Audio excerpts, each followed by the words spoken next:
Hello mga igso, sa video naman na ito, pag-usapan natin ang mga grupo ng tao sa Aklat ni Mormon. Sila ay dating mga Lamanita.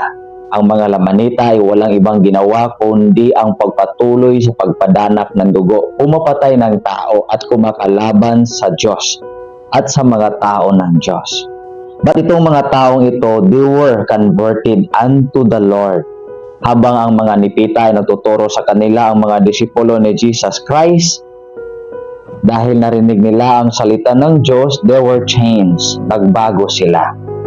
Dahil sa nagbago sila, ang kanilang mga armas, ang kanilang mga sword, espada, ay kanilang itong itinago sa ilalim ng lupa bilang patotoo na hindi nila ito gagamitin paulit.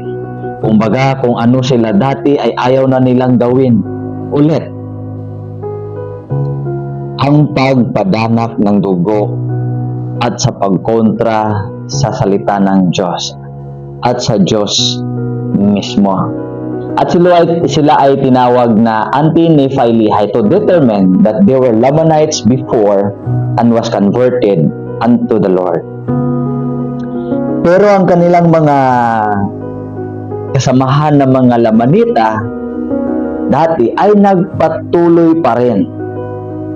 Yung ibang hindi naniniwala sa salita ng Diyos at patuloy sa pagsira, sa pagpatay sa mga tao ng Diyos, sila ay nagpatuloy na gumawa ng hindi mabuti at gusto nilang paslangin, patayin ang mga tao. Both nipita at saka mga anti-Nephi-Lehi na converted unto na sa Diyos. Pero, kahit nandun na ang mga Lamanita, hindi nila kinuha ang kanilang mga sword na kanilang ibinaon para gagamitin nila laban sa kanilang mga kapatid na mga Lamanita. Dahil sila ay nagbago na. Bagkus ang kanilang ginawa ay nagsumamo sa Diyos. Nagdasal sa Panginoon.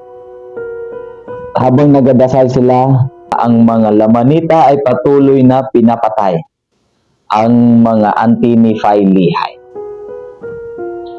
Nagulat sila, bakit hindi lumalaban ang mga anti-Nephi-Lehi ni hindi man lang ito tumakbo. Because nagpatuloy pa rin ito sa pagdasal sa Panginoon. Nung nakita nila na nagpatuloy na nagdarasal sa Diyos ang mga anti-Nephi-Lehi, sila ay tumigil na sa pagpaslang sa kanilang mga dating kasamahan ng mga anti-Nephi-Lehi. At ang ginawa nila ay itinapon nila ang kanilang mga espada, ang kanilang mga sword, para hindi na magpatuloy sa pagpadanak ng dugo sa pagpatay. And they were changed. They were amazed by the anti-Nephi-Lehi. At sila ay nagbago. They were converted unto the Lord. Mas marami pa ang napabilang na mga Lamanita kaysa napatay nila. Napakaganda ng pangyayari na yaon. Dahil sa napakagandang halimbawa na ipinakita ng mga anti-Nephi-Lehi na ayaw na nilang gamitin ang sword, ayaw na nilang bumalik sa dati kung ano yung nakasanayan nila, kung ano yung passion nila, hindi na nila ginamit because they were converted unto the Lord. Dahil sa kanilang halimbawa, yung iba pang mga Lamanita na patuloy na pumapaslang at kumukontra sa Diyos, sila din ay nagbago dahil nakita nila ang liwanag sa mga anti-Nephi-Lehi. Tayo rin mga kapatid, mga igso, meron tayong mga old fashion, marami tayong mga ginagawa dati, tapos iniwan na natin.